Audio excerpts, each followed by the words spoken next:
नमस्ते बच्चों, कैसे हैं आप सब। आशा करता हूं आप सब अच्छे होंगे और अच्छे से पढ़ाई कर रहे होंगे। तो प्यारे बच्चों, आज अपन करने वाले हैं बुनियादी कौशल विकास कक्षा 4 हिंदी कार्य पुस्तिका में से आकलन 2 का संपूर्ण सॉल्व तो क्लास को पूरा देखेंगे। पूरा देखने के साथ साथ में अपने मित्रों के साथ में ज्यादा से ज्यादा क्लास को शेयर कर देना है। चैनल पर पहली बार हो, चैनल को सब्सक्राइब कीजिएगा, साथ ही बेल आइकन जरूर प्रेस कर ले ताकि नेक्स्ट क्लास आते ही नोटिफिकेशन आपको मिल सके। तो आइए स्टार्ट करते हैं। देखिएगा आकलन 2 का पहला प्रश्न क्या पूछा है आपसे। पहला प्रश्न देखो, शब्द चुनकर कहानी पाठ पूरा कीजिए। आपको यहाँ पर कुछ शब्द दिए गए हैं, इनको चुन करके आपको जो ये कहानी पाठ है इसको पूरा करना है ना। रिक्त स्थान पर सटीक जो है यहाँ पर शब्द आपको लिखना है, यहाँ पर जो शब्द दिए गए हैं और फिर इसको पूरा करोगे। तो मैंने यहाँ पर पूरा किया है, आप भी पूरा करेंगे। आइए इस बार इसको पढ़कर देखते हैं। देखो, एक बार एक, यहाँ पर रिक्त स्थान में एक लिखना है ना। एक बार एक गांव में महात्मा आए, वे बड़े ज्ञानी और विद्वान थे। तो यहाँ पर आ जाएगा ज्ञानी, है ना। लोग उनसे मिलकर बड़े प्रसन्न होते थे। तो यहाँ पर लिखोगे प्रसन्न, ठीक है। लोग उनसे मिलकर बड़े प्रसन्न होते थे। गांव का मुखिया अपने बेटे की आदत से परेशान था। गांव का मुखिया अपने बेटे की आदत से परेशान था। तो यहाँ पर आ जाएगा बेटे और यहाँ पर आ जाएगा परेशान, है ना। बेटा बहुत अधिक गुड़ खाता था। तो यहाँ लिखोगे गुड़, है ना। वह उसे महात्मा जी के पास ले गया अपने बेटे की बुरी आदत के बारे में। तो यहाँ लिखोगे बुरी, है ना। बुरी आदत के बारे में बताया। महात्मा जी उसे एक सप्ताह बाद बुलाया। महात्मा जी ने जो है उसे एक सप्ताह बाद बुलाया। एक सप्ताह बाद, यहाँ सप्ताह लिखोगे। एक सप्ताह बाद मुखिया महात्मा जी के पास गए। तो यह आ जाएगा मुखिया, है ना। महात्मा जी ने बेटे से कहा गुड़ मत खाया करो। मुखिया ने कहा यह बात तो एक सप्ताह पहले भी कह सकते थे, है ना। तो महात्मा जी क्या कहते हैं, तो यहाँ पर आ जाएगा पहले। फिर महात्मा जी ने कहा एक सप्ताह पहले तक मैं भी गुड़ खाता था। तो यहाँ पर क्या आ जाएगा, गुड़ आ जाएगा, ठीक है। इसलिए मैं इससे नहीं कह सकता था। तो यहाँ पर आ जाएगा कहे। तो इस तरीके से आपको शब्द को चुन करके इस कहानी पाठ को आपको पूरा करना है, ठीक है ना। ओके, जल्दी से पूरा करेंगे इस कहानी पाठ को। आगे चलिएगा। देखो आगे क्या है, आगे है यहाँ पर इस कहानी से संबंधित, इस कहानी पाठ से रिलेटेड आपसे कुछ प्रश्न पूछे हैं। देखो, निम्नलिखित प्रश्नों के उत्तर दीजिए। यहाँ पर कुछ प्रश्न हैं, इनके उत्तर आपको देने हैं। तो देखिएगा यहाँ पर पहला प्रश्न क्या पूछा है, महात्मा जी में क्या गुण थे। भाई महात्मा जी के अंदर क्या गुण थे। तो देखो उत्तर लिखोगे महात्मा जी बहुत ज्ञानी और विद्वान थे। तो इनके अंदर ज्ञानी और विद्वान का गुण आ जाएगा, ठीक है। सेकंड देखो, मुखिया के बेटे को क्या बुरी आदत थी। तो बता दीजिए मुखिया के बेटे को क्या बुरी आदत थी। अभी अभी अपन पढ़ के आए कि वो गुड़ खाता था, है ना। तो गुड़ खाने की उसको बुरी आदत थी, ठीक है। मुखिया के बेटे को बहुत अधिक गुड़ खाने की बुरी आदत थी। ओके, थर्ड क्वेश्चन, मुखिया के स्थान पर आप होते तो महात्मा जी के बारे में क्या सोचते, बता दीजिएगा। तो प्यारा सा उत्तर है, जल्दी से लिखेंगे कि मुखिया के स्थान पर यदि मैं होता तो महात्मा जी की ईमानदारी और उनके ऊंचे आदर्शों की प्रशंसा करता कि उन्होंने बच्चे को सीख देने से पहले स्वयं उस आदत को सुधारा, ठीक है। स्वयं उस आदत को सुधारा। तो इस तरीके से आप जो है इसका आंसर लिखोगे, है ना। आगे देखो नेक्स्ट क्वेश्चन, देखिएगा यहाँ पर नेक्स्ट क्वेश्चन है आपका, दिए गए वर्ण, है ना, दिए वर्ण और मात्रा से शुरू होने वाले शब्द बनाइए। आपका सेकंड क्वेश्चन क्या पूछ लिया, दिए वर्ण और मात्रा से शुरू होने वाले आपको शब्द बनाने हैं, है ना। तो आइए अपन शब्द बनाते हैं जी। देखिएगा, देखो जैसे यहाँ पर आया है खे वर्ण, तो बना दीजिए खत बन जाएगा, खूब, खतरा और खाती। उसी तरीके से जय वर्ण से शब्द बनाओ, जैसे जल बन जाएगा, जाल बन जाएगा, जीवन बनेगा और जूता बनेगा। है से हलवाई से बना दीजिए, हवा से हवा, हाथ बन जाएगा, हरा और हल बनेगा, है ना। पे से बना दीजिए पतंग, पौधा, पानी और पल बन जाएगा, है ना बच्चे। फिर और, औरत, औजार और फिर औलाद बन जाएगा। तो इस तरीके से आप भी जो है वर्ण और मात्रा से शुरू होने वाले शब्द बना सकते हैं। आगे देखो, थर्ड क्वेश्चन क्या पूछा है आपसे, थर्ड क्वेश्चन देखिएगा, दिए गए शब्दों को बहुवचन में लिखिए। तो आपको कुछ शब्द दिए गए हैं, इनको आपको बहुवचन में लिखना है।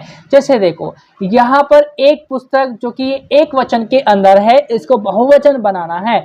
एक वचन को बहुवचन में बना दीजिए तो यहाँ पर हो जाएगा 3 पुस्तकें, यानी कि बहुत सारी पुस्तकें, है ना। जब 2 से अधिक हो, है ना, 2 या 2 से अधिक हो तो बहुवचन कहलाएगा। उसी तरीके से 1 रुपया तो 5 रुपये, है ना, 1 रुपये से ज्यादा है तो बहुवचन हो गया। 1 खंबा तो 6 खंबे, 1 खंबे से ज्यादा है यानी कि 6 खंबे हो गए तो बहुवचन, 1 खंबा है तो एक वचन। फिर 1 संतरा एक वचन होगा, 10 संतरे बहुवचन हो जाएगा, है ना। तो इस तरीके से आपको एक वचन को बहुवचन में लिखना है। आगे चलो, अगला क्वेश्चन, नेक्स्ट क्वेश्चन है आपका क्वेश्चन नंबर 4। क्या कहता है क्वेश्चन नंबर 4, देखो दिए गए शब्दों में से व्यक्तिवाचक व जातिवाचक संज्ञा शब्द छांटकर लिखिए। आपको क्या करना है कि व्यक्तिवाचक व जातिवाचक संज्ञा शब्दों को छांट करके लिखना है। यहाँ पर आपको कुछ व्यक्तिवाचक शब्द दिए हैं, कुछ यहाँ पर जातिवाचक संज्ञा शब्द आपको दिया है। तो इधर तो आप व्यक्तिवाचक शब्द लिखोगे, इधर जातिवाचक शब्द लिखोगे, है ना। अब मुझे बताओ कि जातिवाचक संज्ञा क्या होती है और व्यक्तिवाचक संज्ञा क्या होती है, यह भी तो जानना जरूरी है ना।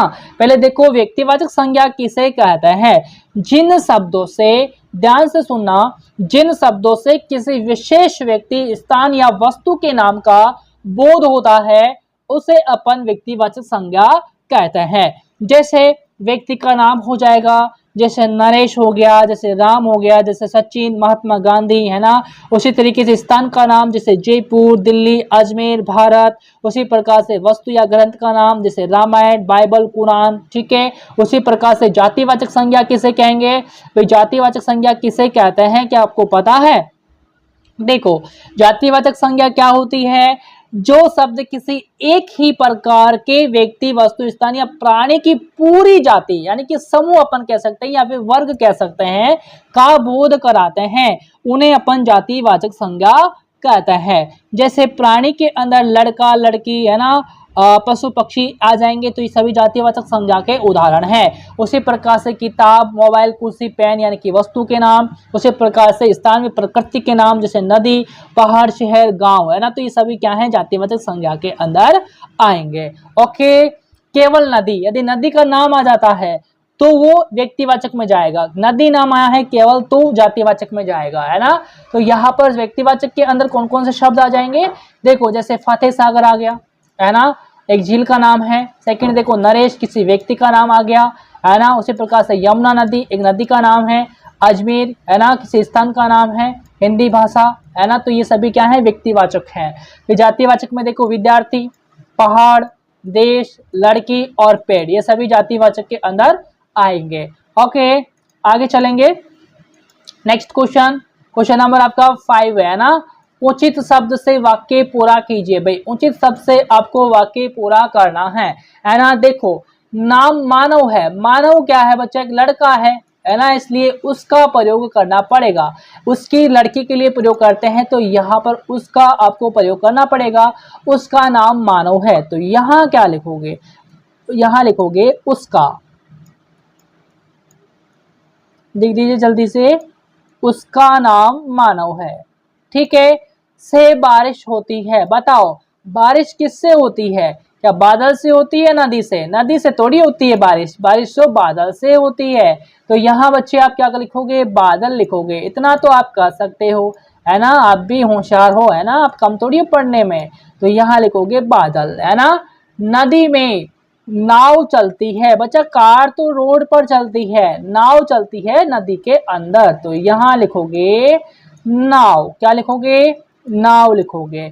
किसान जहाज में हल चलाता है, नहीं जहाज में नहीं, खेत में हल चलाता है ना। तो यहाँ लिखोगे खेत, क्या लिखोगे, खेत लिखोगे, है ना। फिर यहाँ लिखोगे पुस्तक से हमें ज्ञान मिलता है, क्या मिलता है, पुस्तक से हमें ज्ञान मिलता है। तो यहाँ पर आ जाएगा आपका ज्ञान। ओके, तो उचित शब्द से आपको वाक्य पूरा करना है। आगे चलेंगे क्वेश्चन नंबर 6 की और। क्वेश्चन नंबर 6 क्या आ जाएगा, भाई निम्न में से, है ना, निम्न शब्दों में से यहाँ अनुस्वार है आपका और यहाँ आपका चंद्र बिंदु है ना, तो यहाँ चंद्र बिंदु लगा देते हैं। ठीक है, तो निम्न शब्दों में उचित अनुस्वार एवं अनुनासिक लगाकर पूरा कीजिए। तो यहाँ पर चाँद है तो चांद बनेगा, यहाँ पर अनुनासिक लगेगा चंद्र बिंदु। अंगूर, अंक की मात्रा यानी कि अनुस्वार। ऊंट है ना, चंद्र बिंदु लगेगा यानी कि अनुनासिक। ऊंचा अनुनासिक है ना, चंदन अनुस्वार, रंग अनुस्वार है ना। तो इस तरीके से आपको उचित अनुस्वार अनुनासिक लगा करके पूरे करने हैं। ठीक है बच्चे, आई होप समझ में आया होगा। समझ में आया है तो लाइक शेयर जरूर करेंगे। ठीक है।